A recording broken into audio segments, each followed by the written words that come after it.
So I hope y'all can take a lot from this song. It means a lot to me. And I dealt with a lot. Yo, so I hope you enjoy, man. Everyone, welcome back once again to Vicious Rants and a post-show YouTube Messiah, love and imitated, never duplicated, late, eerie, WWE Champion, Vicious and we are talking about Raw this week, wasn't no Arkansas. And, well, before we get into the show, the big things that happened over this past week in wrestling, well, you know, if you kind of lived under a rock or chose to ban yourself from all forms of internet and social media, or, you know, completely deprive yourself of any type of information wrestling-wise, Chris Jericho wound up wrestling Naito at New Japan Dominion and now has become a 10-time, okay, yeah, not gonna get into that, 10-time Intercontinental Champion, and now in the history books as the only man to ever be WWE and IWGP Intercontinental Heavyweight Champion. And yeah, I've been a huge Chris Jericho fan since forever.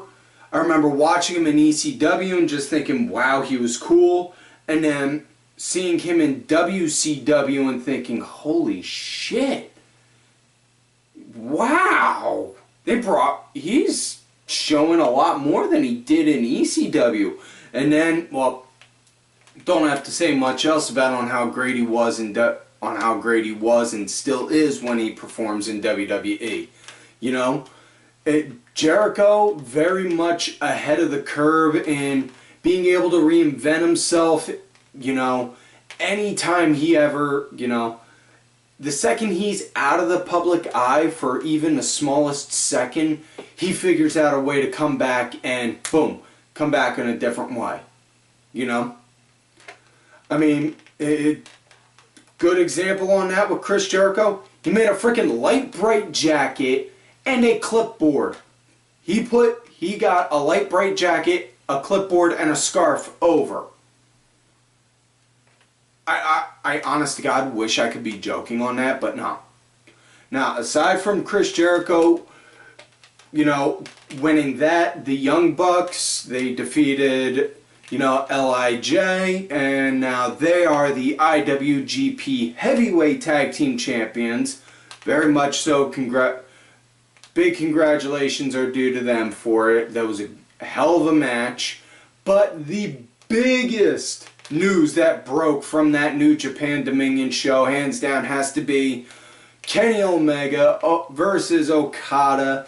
And Kenny has won and is now the IWGP Heavyweight Champion and is now the record 8th, that's right, the 8th Gaijin to have ever won the IWGP Heavyweight title. And now, the one thing that is now kind of circling around, question in my mind is, you know, they've said now that, you know, after Kenny won, the Bucks came out, they congratulated, and now it's not just the Elite and the Golden Lovers, they're not the Golden Elite. So, I haven't seen anything been officially said on it or not, but does that mean Kenny Omega is, you know, back in the Bullet Club, or does this mean Kota Ibushi is in Bullet Club, or, you know, those are the big questions, folks. Other than that, you know, as of the day of this recording, other news in that, it's the anniversary of when the American Dream, the Rose, passed away, and folks, I don't want you to be concerned or feel sad about the American Dream, the Rose, being gone, because you know, and I know, oh too well, baby, that the Rose is up there getting funky like a monkey with the great Curt Hennig, Eddie Guerrero, and Macho Man Randy Savage. And if you don't believe that, baby, well, you obviously just don't know on how funky like a monkey the Rose can be. And there you go, there's my Dusty Rhodes impression. It's been a while since I've pulled one out, and I mean a good one like that. But yeah, it's the anniversary of Dusty passing. It was very sad, very choked up when he passed. More so now because I know coming up in a couple weeks it's going to be the anniversary of Hot Rod Roddy Piper passing too. So, too many damn legends gone way too soon. That said, let's start with the show now. Monday Night Raw, Little Rock, Arkansas. Actually, before I do, I want to make this because this is a note we pinned in the pre-production meeting. A lot of people on Twitter were going on about how, you know, oh, New Japan Dominion was this good, so WWE is going to have to up their game on this and that and all. No, not really.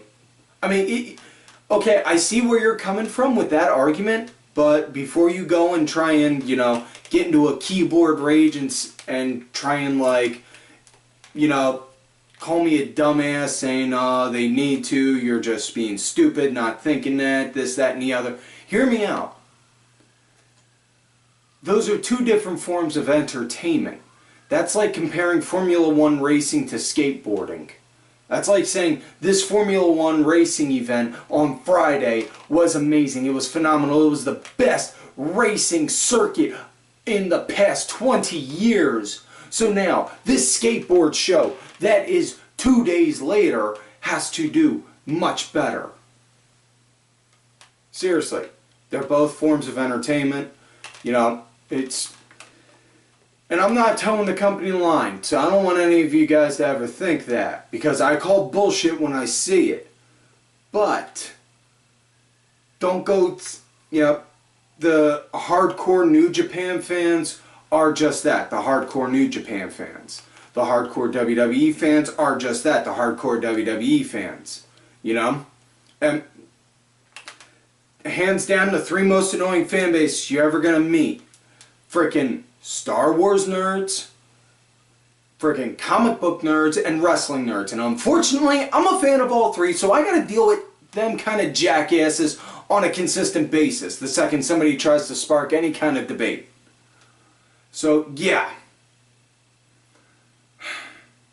Point being, the moral of the story in this little rant right here is just let people enjoy the show that they want. If you're a fan of New Japan, and you don't like WWE, fine.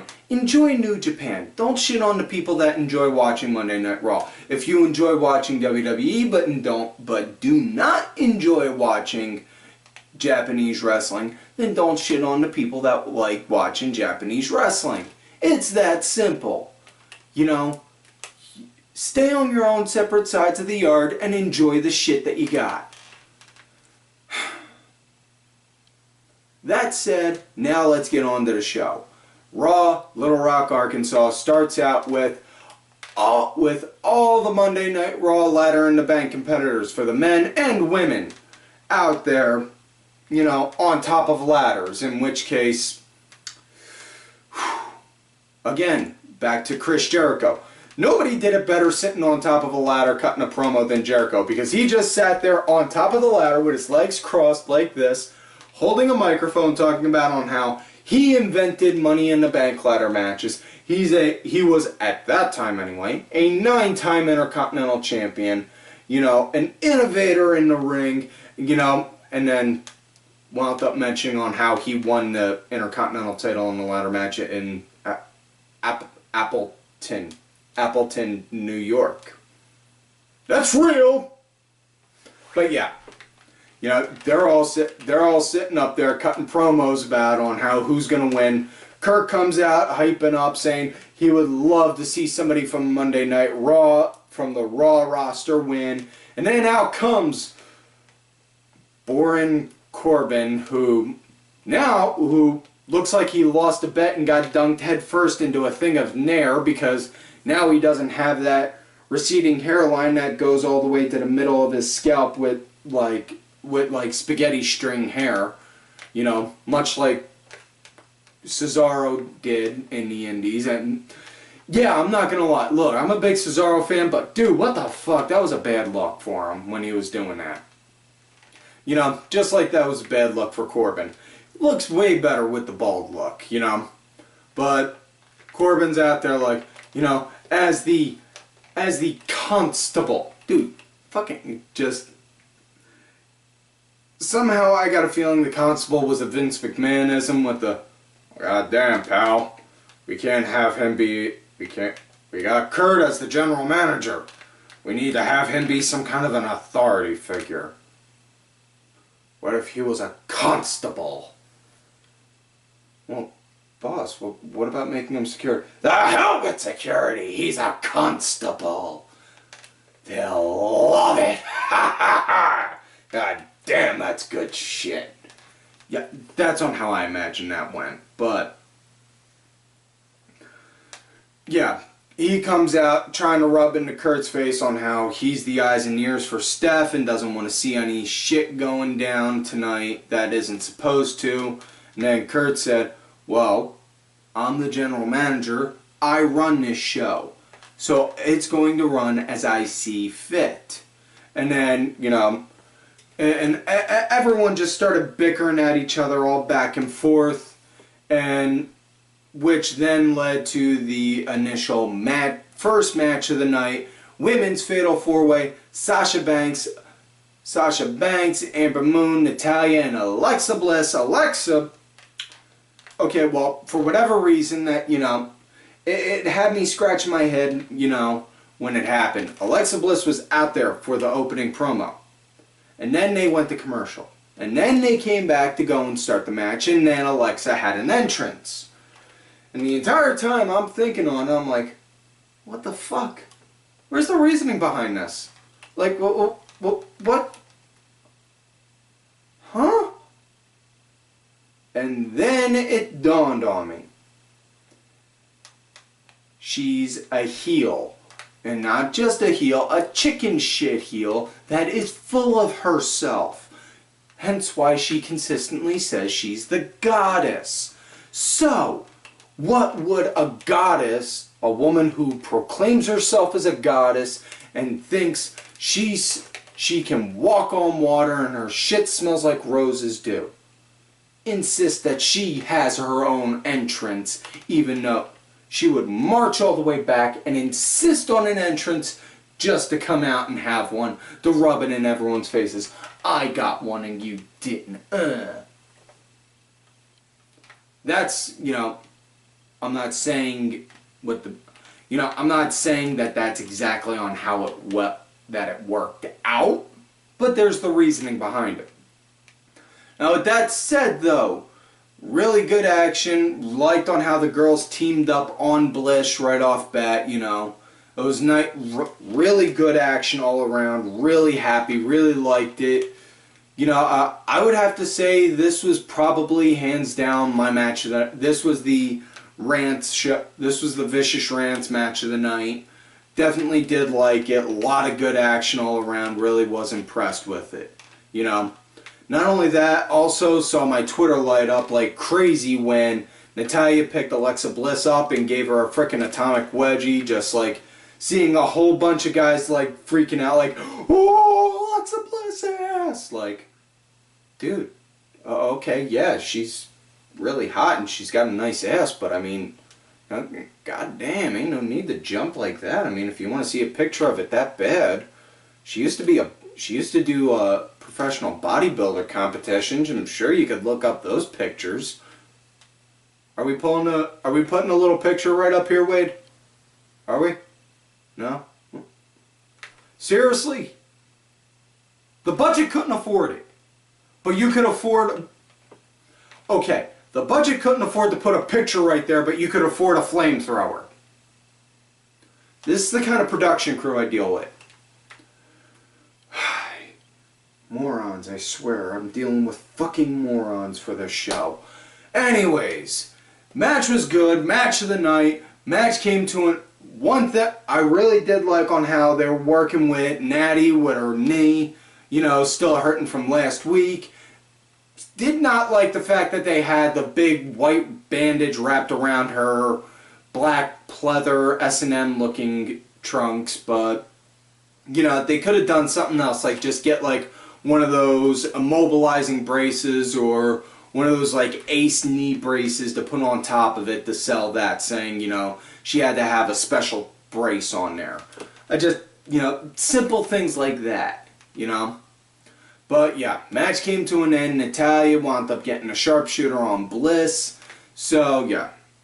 Now as far as for my pick for the women's, if it's for somebody from the Raw team, my money honestly is got to be either Alexa Bliss or Ember Moon, because both girls have shown that they can kick some serious fucking ass in this ring. And, you know, not to discredit Sasha or Natalya, but, you know, those two showed that they could, and, you know, it would be a hell of a win for them and a hell of a cash-in. As far as for SmackDown, I gotta say either Charlotte or Lana, because Lana being the underdog pick, you know, it's like when you do roulette and you bet everything on green, on 00 green, and then win. That's that 1 in a million. Boom. Charlotte, obviously, you know, she's got the pedigree, she's got the figure, you know, she's got the pedigree, she's got the look, the skill, everything needed to be great, you know, and that's not denied. So yeah. So yeah, that being said, next matchup we get tag team action, Breezango versus Ziggler and McIntyre, and Tyler Breeze was in there. Really like Tyler Breeze's beard, but oh man, Tyler Breeze just got put on the ass end of an ass whooping. That's all there was to it right there. He got his ass whooped, and then when McIntyre got tagged in,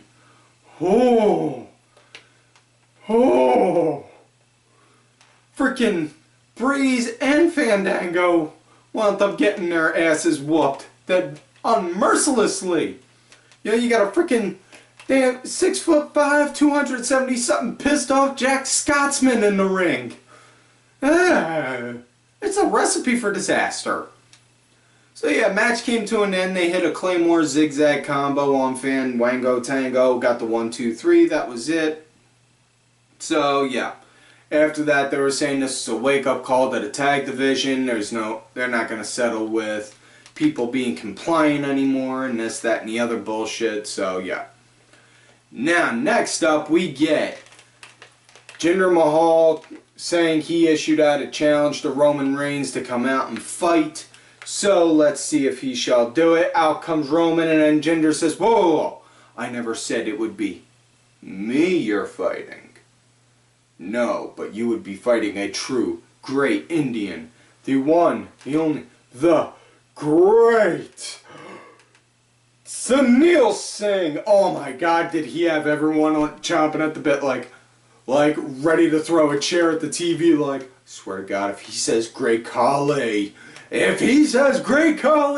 he had people chomping at the bit like that, and I was freaking loving it, because that is heel work right there. Great, that was beautiful. But yeah, he threw Sunil Singh. Roman ate up Sunil, took him down, spear. After that, Jinder hit him with a Colossus, and yeah. So, to everyone that was saying, why are they giving this match away for free when it's on Sunday? Ah! There you go. That's why. Now, you know, obviously Roman's going to win this, more than likely going to win this match against Jinder, but that's okay. You know, it's okay. It's going to go forward. He'll probably, you know, wherever it goes from here, he'll probably wind up facing Brock again, most likely at SummerSlam for the Universal title one last time, and he wins it. Then the second he gets it, whoever won the men's Money in the Bank, if it's a Raw guy, is probably going to cash in on him. Shades of when Bryan won.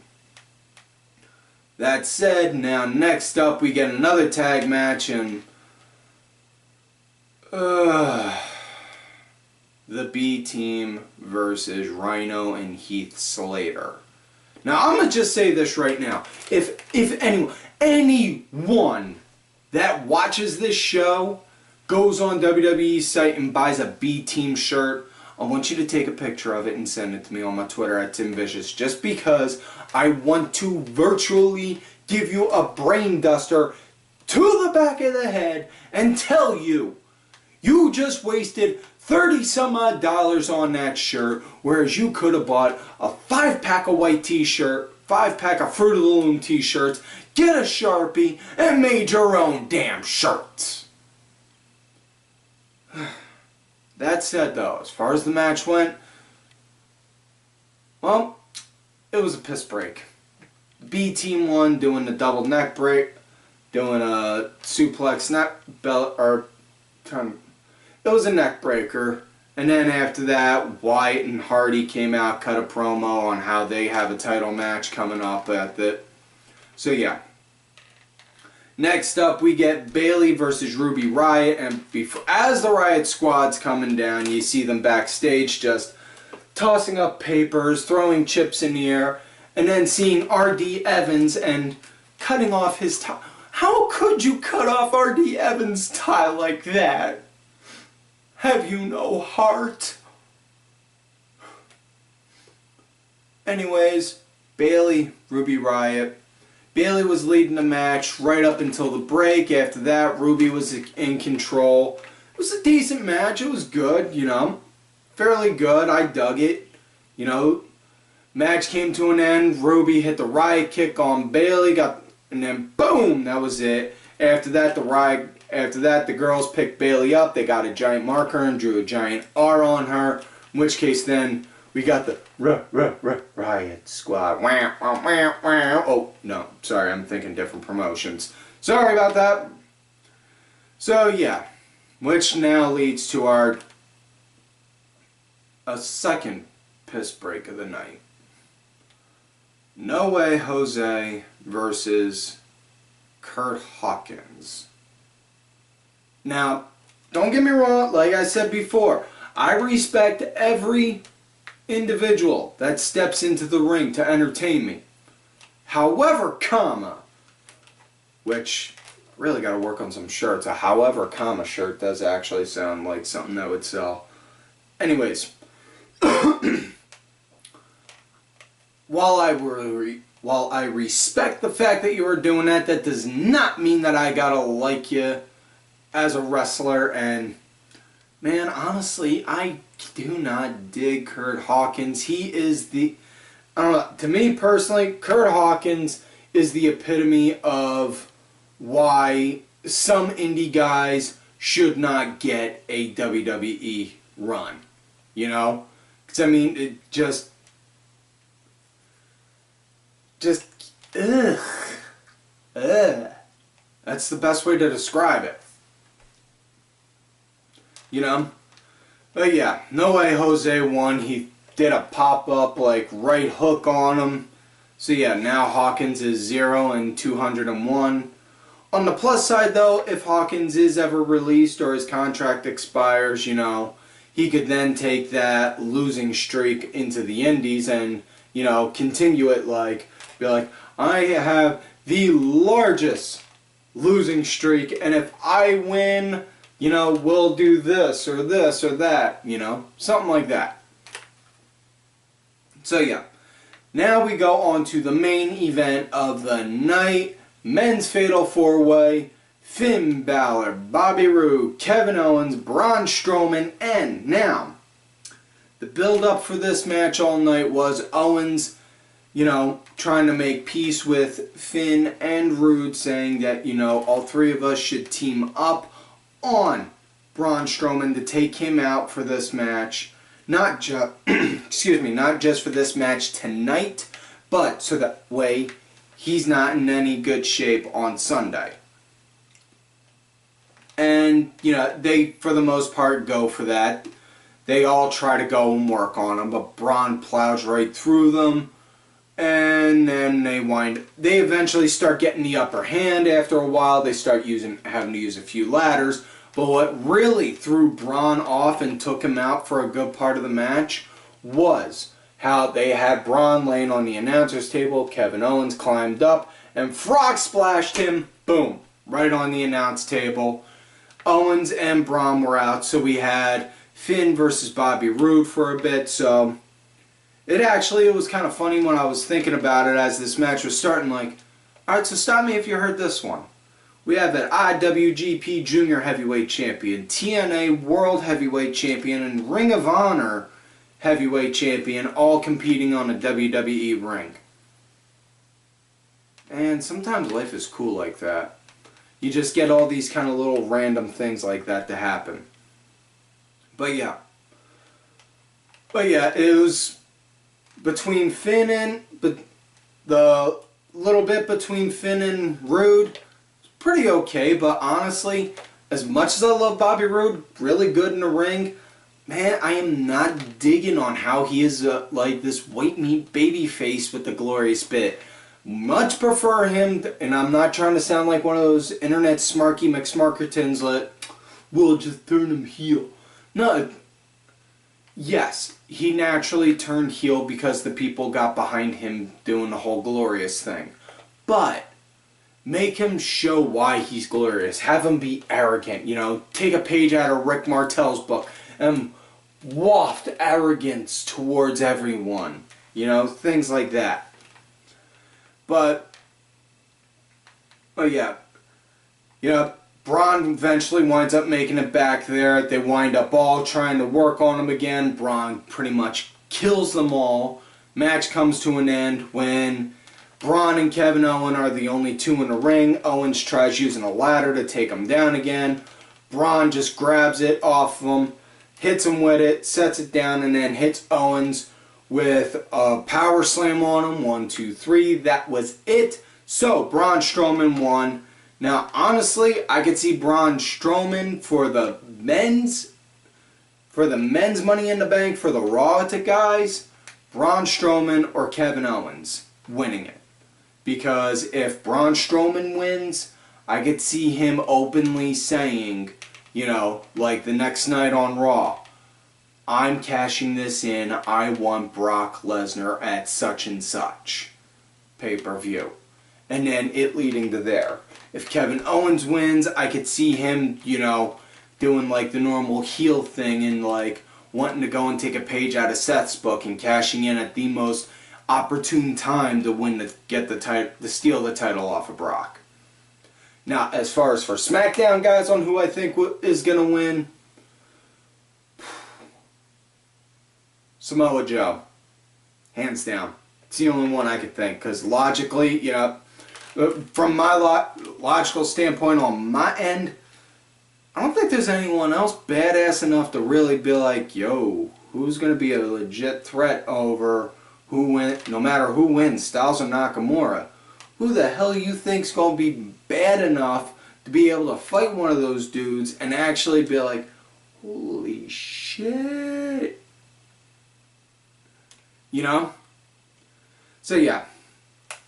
So this is all the truth. Pretty man, voila. This is all great. Pretty man, voila. Honest like that video. It's like watch. So it's like something. This is like that. You know what I'm talking about. I'm to the island. This is like the end. Pretty something voila. Living for this day. I'm also put to my Facebook. Giving all I got.